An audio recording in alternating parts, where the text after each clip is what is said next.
What's up, guys? Who was talking here? Who wants to start off? Right over there, Mark Massey. There, Mark. Oh. What's your understanding of what the current plan is for your activity in training camp in the preseason, and what are your feelings about that plan? Yeah, the current plan is just, patience is the key.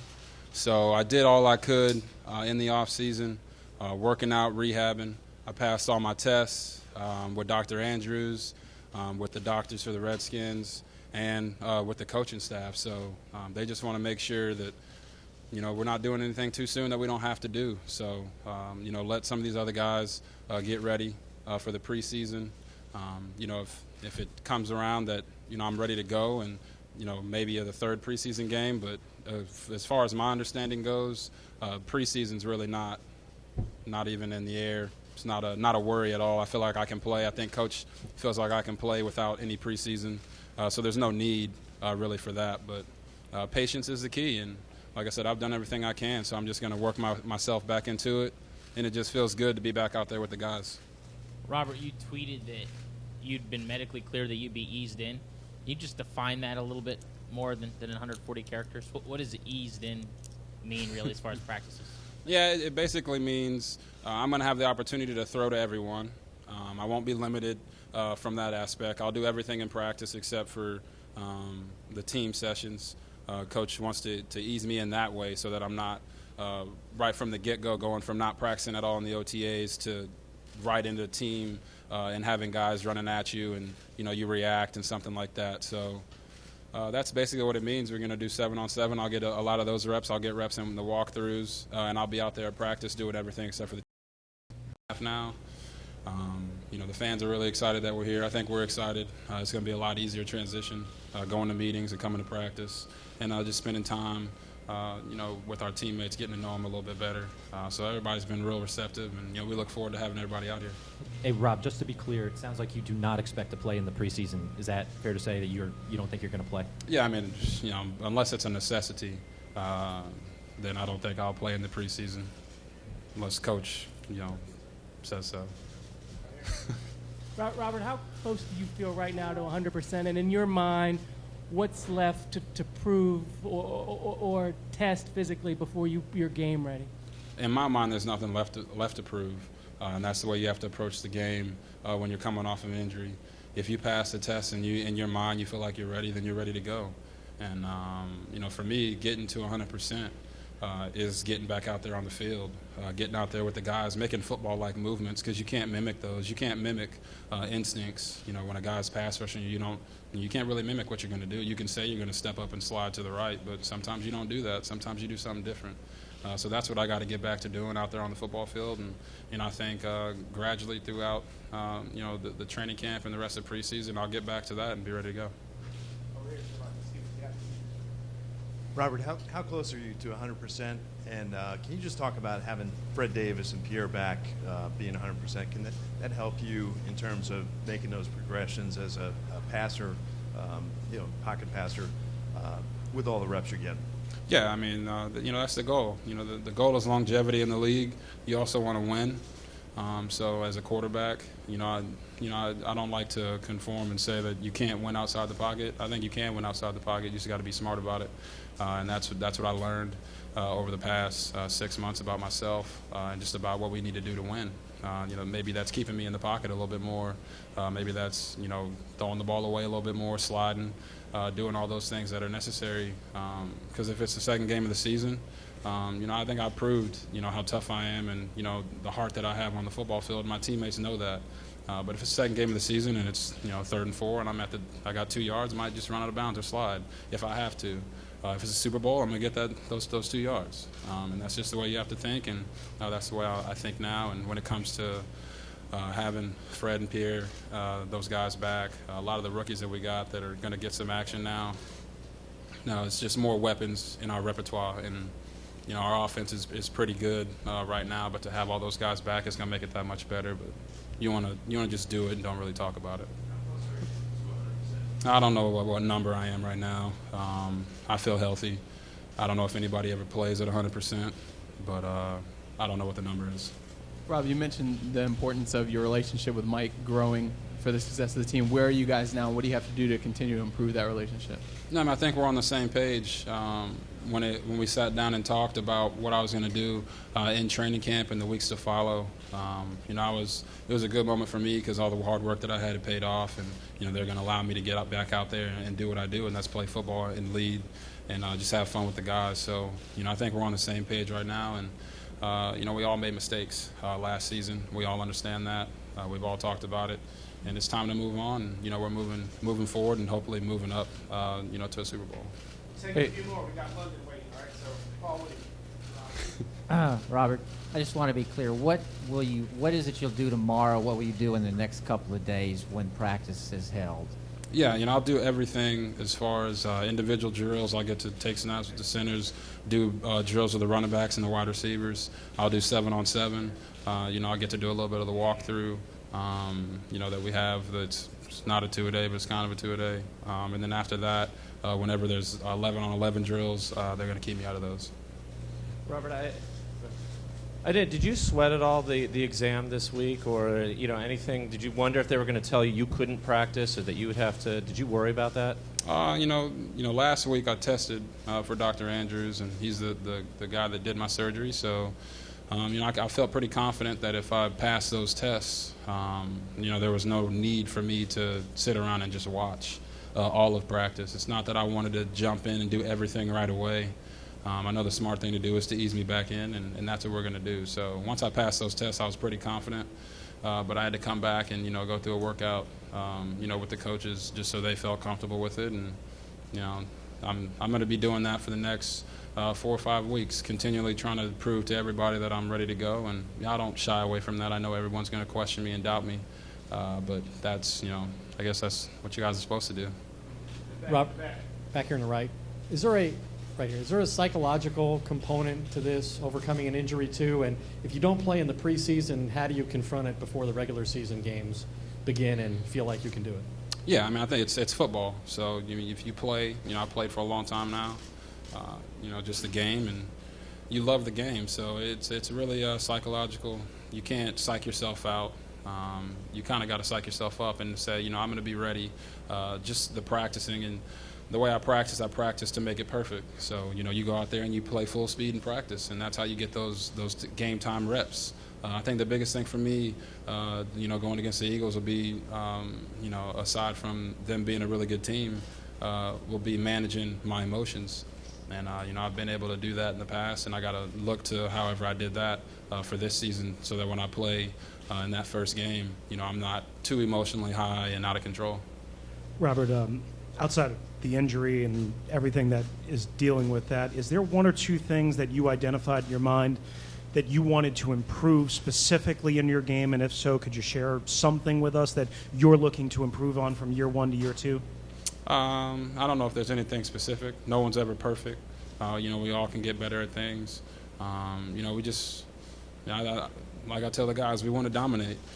So that's not, putting up, a few touchdowns every other drive or anything like that. You want to go out there and dominate teams, and we can do that offensively and defensively. So that's just being more consistent with what we're doing. There's times last year where we dominated teams and we let them back in the game. You want to make sure that you continually dominate. But as far as being a quarterback, you can always work on everything: footwork, accuracy, just playing smarter, getting through every single read. All those things are things you can work on all the time. And like I said, I'm a quarterback first, not a running back. So my job's to throw the ball. That's what I want to do. Robert, going away from you for just a moment, you look at what London's done in that years and years and years. What are your thoughts on that, and can you see playing that long without missing a game? Oh, London's been amazing. Just his whole career. It's good to see a guy like that come out here, time in, time out. I know I've been here for a year, but guys have been here for multiple years, see him do it, and it's truly amazing. So, I've missed one game in my career, and hopefully it'll stay like that. Last question right here. Robert, because you were coming off the exam, did you take the regular conditioning test today, and did you pass it? And also, I'm wondering, are you going to have to wear a brace this whole season, or what's the status on that? Yeah, I'm going to wear a brace, and I felt good out there doing the conditioning test. So, it is what it is. I'm ready to go. It's just a matter. Yeah, I mean, everybody passed the test, so that's also true. That's also true. We'll end on that note. Thanks. 5 minutes for London. 5. Thanks, guys. It's good. It's nice. London, what's it like being back another year, and how are you feeling? You've had some surgeries. You completely healthy now? Yeah, I feel great. You know, it's this time of the year. You know, most guys get excited. You know, the grass starts to smell a little bit different because, you know, football season is just right around the corner. So for me, I'm excited to be here. Ready to get going. Feel good. Raise your hand, anybody? London, last year, before the New Orleans opener, you told me that this team has never had a quarterback like RG3. After what you saw him do last year and what you've seen him do in coming back from the injury, what's your take on him now? You know, well, Ed, if I was impressed with him before the season, how do you think I feel about him now? You know, having saw what he was able to do, you know, accomplish last season. I think he exceeded all expectations, and you know, and that's really hard for a guy like him to come in with such high expectations. If you think about it, this franchise has been looking for a franchise quarterback for, I don't know, over 20 years. So, you know, to finally get one, and you know, the talent is one thing, but also the way he carries himself and the way he goes about his business is refreshing.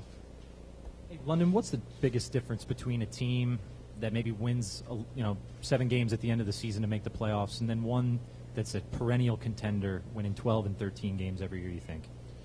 I think it's it's a combination of things. Obviously, having good football players, the right coaching staff, you know, players buying into the system, health, guys being healthy, you know, and really just having a mentality of every day I'm going to come in and work, not worry about what happened, you know, the last game, not worry about what happened yesterday, things like that. Consistently having your same core group of guys on your team, you know, year in and year out, and that's probably the difference. How close do you guys, or do you think you guys are to making that next step? You know, I think the organization, Coach Shanahan, Bruce Allen, you know, they've done a great job of adding to the talent of this football team. I think the roster, you know, when you look at the young talent they have, the veterans, you know, the older guys they have, I think, you know, it's a great group of guys. The locker room, we like our locker room. We like coming to work, and guys just really have a mentality of, you know, we want to come in and get better each and every day. So, you know, when you have that type of character, that type of talent, that mix of young and old, you know, you can accomplish some good things. How different is it to have training camp on the road, and will we see any tangible differences? You know, it's for me, having been in the league now for, this is my 16th training camp, and prior to coming to Washington, I had always gone away for camp, and you know, having been in D.C. and you know, now this is my 7th year. So for 6 years of you know, being at home for training camp, I was kind of looking forward to this. You know, going away, getting back. I think it bonds your team, you know, a lot better than being away than staying at home and practice, because you know, guys, anytime you get free time, you know, guys want to run home and do some other different things. But now with us being here in a environment where we're forced to spend more time with each other, guys can go out, have a meal together, you know, spend more time together. I think that's beneficial to our football team in general. It also, you know, allows us to connect with some fans who normally wouldn't get a chance to see us in practice. So I think it's great. London, you guys lost 75 games to injuries by starters last year, still won the division. Given you're getting Arakpo back and Carricker back, how much of a difference do you think that alone will make defensively? You know, well, Rack is he's what you call a difference maker. So for him, he can help make so many other players better. You know, when you're able to pressure the quarterback, get sacks on the quarterback, and also from a game plan standpoint, the offensive coordinators, they have to account for him. So he's going to help other guys play better football. You know, again, last year, you know, Rack was out, and guys had to step up. Rob Jackson came in and played well for us, and a number of other guys came in and played well for us. So, you know, you got to have depth on your football team because injuries happen. But I think if we can be as healthy as possible, keep our starters, and continue to add guys in there who will play a lot of football for us. That's going to make a difference for us. Do you think much about your durability? 2 parts. That's number one. When you mention it, or when somebody else mentions it, it's just something where, you get up every day and go to work and don't think about it. It's pretty much how I go about my business. I get up every day, come to work, and don't think about the durability part until somebody brings it up. I feel good. I try to do a lot of different things to keep myself feeling good. The training staff does a great job of working with me, and the coaches do a great job of monitoring my reps and things like that. But so I don't think about it a whole lot. Part two is you got to have a little luck in there to go that long, but there's got to be a little something else to it. Yes, that's genetics. So genetics are one. I think God blessed me with some good genes, a little bit of dumb toughness too, probably. So it's a lot of different things. Really, the main thing I look at is not really wanting to let my teammates down, and being honest with myself, and wanting to be out there on a football field with them. And so I feel if I feel good enough to play, I play. London, it's RG3's world, and the rest of us just sort of live in it. And I just wondered how you and your teammates feel about that. We don't think about it. It's not a situation where we're feeling like it's RG3's world and everybody else. He's a dynamic talent. He's a great person. So I think that part of it makes it easy. He gets a lot of attention, nationally, and deservedly so. And that's just a part of it. When you are, when you came in, he's a Heisman Trophy winner, but he's a charismatic person and tremendous talent. So, there's no situation where us as teammates look at it like, what about the rest of us or anything like that. London, last year, and maybe this isn't fair, it was kind of a tale of two halves for the defense. First half, you guys kind of struggled in a lot of ways, and then the second half, during the streak, you guys were much better. Is there something, when you look back, philosophy-wise, schematically, that you kind of look at and say, that's what made the difference in fueling that run and that you can carry it over to this year? Like you said, last year, we did have 2 different types of season. I think, obviously, having some injuries and guys playing, trying to figure out different roles for different guys, that factored in. Coaching staff really realizing, okay, I got these guys, what are their strengths, what are their weaknesses, let's play to these guys' strengths. I think we really just locked in better as a football team collectively. The offense played great, defense played great, special teams played great. So it was a lot of different things that came into play as far as us playing the way we played at the second half of the season. Guys just really honed into the details of a game plan a lot better. Understood situational football a lot better. So those things all played a part into us playing better down the stretch. London, your first impressions of the training facility here in Richmond? I think this is a fabulous facility. When you pull up, I mean it's a brand new place, and you walk in there and the facility is great. Locker rooms are great. The fields are magnificent. This is a pretty nice setup for you all. So I think for us, we appreciate this. London, I know you dealt with this during the offseason, but it's now going to be the last year of your contract again. Do you think about the future at this point and whether or not this will be the end of it for you? No, not really. Really in the National Football League, you're always on the last year of your contract for the most part.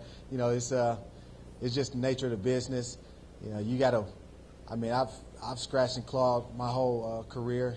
I came in as an undrafted free agent, so I was on the last year of my contract 16 years ago. If you really think about it, so it's not something that I spend a lot of time with. I'm focused on this season, and that's pretty much it. And then the rest will take care of itself. What did Kirk Cousins show you veterans last season as a rookie backup? I think with Kirk, it started in the preseason. He progressed each and every practice, did some good things in preseason games to where Coach Shanahan felt good enough about making him the number 2 guy as a rookie. And, in practice, he made plays. He did a great job of getting us prepared for games, from a defensive standpoint. And then when he got his opportunity to play, you think about the Baltimore game when he had to go in there and, a situation where we're behind.